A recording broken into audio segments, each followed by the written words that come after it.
Today, in the sixth Sunday of Epiphany, we have a reading from Luke that talks about Jesus being with all his apostles and with great crowds of people and teaching them. What's interesting is that this reading from Luke is often compared and contrasted to something similar from Matthew. In Matthew, we refer to what Matthew did as the Sermon on the Mount. In Matthew's version of the Sermon on the Mount, we get what we know as the Beatitudes. And in those Beatitudes, they go through 8 points in Matthew of talking about how blessed are the poor, how blessed are the hungry, and then it goes on with things that we didn't hear this morning. In Matthew, the meek, etc., are also captured in Matthew's points that are all positive statements. Now, Luke and Matthew had similar resource material that they're working from that are the sayings or teachings of Jesus. But each of their gospel writers are in a different context putting this material together to make it relevant to their context and their time and their community. And so they've done it a little differently from the same resource material. The way that Luke does it, that we've heard today, is he takes some of that material and he makes 4 positive points, immediately followed by 4 not so positive points. So we have this contrast in Luke between the blessings and the woes. And Luke's teaching of Jesus is often referred to as Sermon on the Plain rather than Sermon on the Mount. Sermon on the Plain because if you notice right at the beginning of the gospel reading, it talks about how Jesus came down to a level place. Pedanos is the word in the Koine Greek that's used to refer to that level place. Pedanon. But there's a context and an association with that word that we get from the Old Testament prophets. When the prophets use the term pedanos, they're always using it to refer to places where there's been great sorrow, level plains where battles have been fought and lost, where people have known great sorrow, where other people go to mourn, where other people feel outcast and they go to die. One of the geographic locations in Israel associated with much of that is in the Jezreel Valley, which isn't really so much a valley in an image that may come to us as something sort of a V, but rather a valley that is broad and flat. And in the case of the Jezreel Valley, fertile, and has a great aquaculture from the basin river that's there. It's known and has been known throughout many generations as a very fertile place and a desirable place for farming. It is also, throughout the ages of history in that region, the best place to wage war in that level field. And so it is also associated with both victories and losses in the creation history of Israel. The prophet Ezekiel talks about his vision of how the dry bones from that very place where battles were fought and lost and Israel died. He has this vision of how those dry bones come back together and are resurrected. So what Matthew is doing is setting a very specific connotation which can be lost to us that's important to remember. He's talking about Jesus coming down to this field where there is both the opportunity for life and blessing, but in the context of suffering. It's in that context of suffering and challenge that Luke has Jesus teaching his sayings of blessings and woes. Now the term blessing that's so interesting here is makarios. It can also be translated to mean happy. So in certain editions of the Bible, you can have this be happy are those who, instead of blessed are those. But it also has a connotation of being without suffering, of being without need, of having needs met. So how joyful it is to have our needs met is another understanding and to interpret that. Blessed are they. How joyful it is to have our needs met when we're hungry. How joyful it is to have our needs met when we're poor.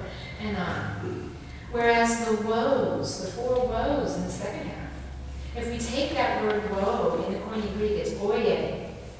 And it means similar, oye. Oye. And it means similar to how we use alas in Old English or Shakespearean language. Alas, poor Europe, he croaked, but I knew him. Right? I paraphrase. And so, oye, it translates also to mean how pitiful, how pitiable are those who have so much because they're going to lose it. How pitiable for those who are well fed because there'll be a day when they never eat again. How pitiable.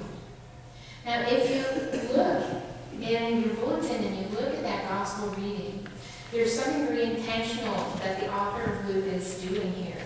And it's a kind of parallelism.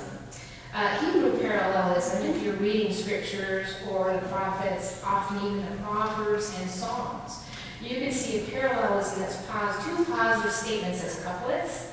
Blessed be the God, blessed be the Lord, blessed be the name of God. And it's those two positive couplets is called parallelism. When you have a couplet that then is stated by its opposite, it's an antithetic parallelism. So here's what Luke is doing that's in very much a scriptural tradition of parallelism, but he's taking a positive statement and its exact opposite. So if you look at that in your bulletin, you'll see, I'm going to grab mine, the very first positive statement, how wonderful it is to have your needs met if you are poor, for yours is the kingdom of God. And look down at the very first woe statement. But how pitiable it is for the rich, for you have received your consolation. So there's the thing, the whole parallel of when you're hungry or when you're poor and you're rich. Poor and rich. The next statement of how joyful it is to have the needs met of those who are hungry now, because your needs will be fulfilled. And the second woe. But how pitiable to you who are full now, for you will be hungry. And the third, and blessed are you. How wonderful it is for you who weep now, because you will laugh. And then the third woe. How pitiable for you who are laughing now, because you will mourn and weep. And finally the fourth, blessed are you. How wonderful it is to have your needs met when people hate you and they exclude you, they defame you on my account, because you should rejoice and be glad, for that is what ancestors did to the prophets. It means that you're speaking an important and eternal truth in what you're experiencing. And then finally that last woe is the antithetical statement. But how pitiable it is to you, those who speak well of you, because that's what means that you're not right.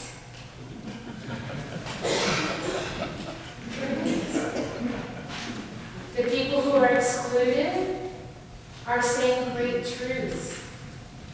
And they're usually being excluded by the powerful. And the powerful are the ones to be pitied, because all that they say is false. So that parallelism is this remarkable contrast that's all happening on the setting that Luke puts it in, on the level plane. On that level plane, that leveling of humanity, is where people are seeking God and to be healed. Not only individuals who, as the gospel tells us, power goes out and they're healed by that, but it happens in the context of community. The community can be healed. The community can resolve issues of hunger and poverty and exclusion. And together on that level field.